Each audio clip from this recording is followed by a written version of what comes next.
This is Dina, current wife. On behalf of the ex-wives and many kids, I apologize for Clint's rant.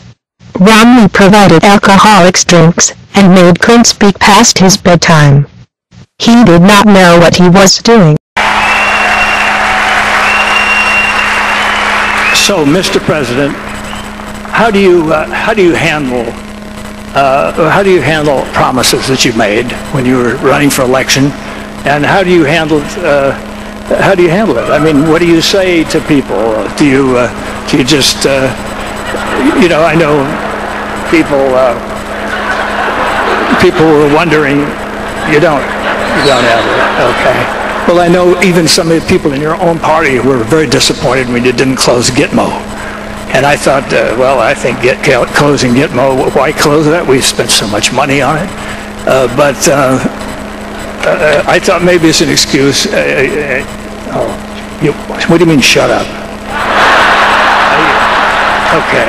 I thought it was just because somebody had a stupid idea of trying terrorists in downtown New York City. Maybe that was it. I've got to hand it to you. I've got to give credit where credit's due. You did overrule that finally, and that's so. Now we're moving onward. And I know I know you were against the war in Iraq, and that's okay. But you thought the war in Afghanistan was okay. You thought that was something that was worth doing. We didn't check with the Russians to see how they did there for the 10 years, but it was. It's something to be thought about, and I think that when we get to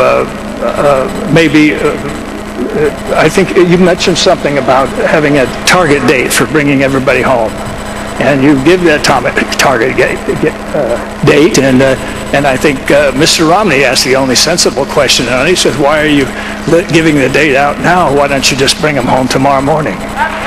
And I thought, yeah, I'm not going to shut up. It's my turn. So anyway, we're going to have to have a little chat about that. And then I just wondered all these promises, and then I wondered about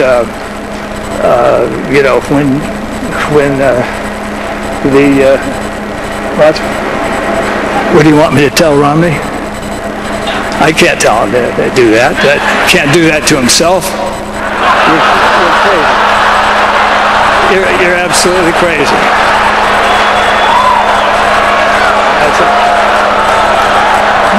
You're getting as bad as Biden. Of course, we all know Biden is the intellect of the Democratic Party. So just a kind of a grin with a body behind it, this kind of a thing. But I just think that there's so much to be done, and I think that Mr. Romney and Mr. Ryan are two guys that can come along. I never thought that it was a good idea for attorneys to be president anyway, because it.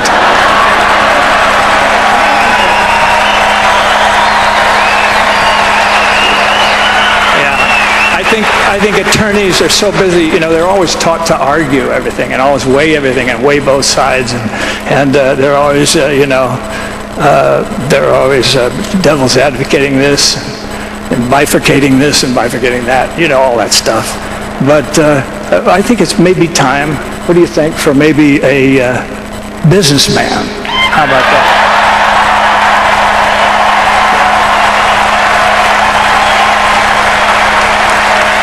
A stellar businessman, quote unquote, a stellar businessman, and I think it's that time.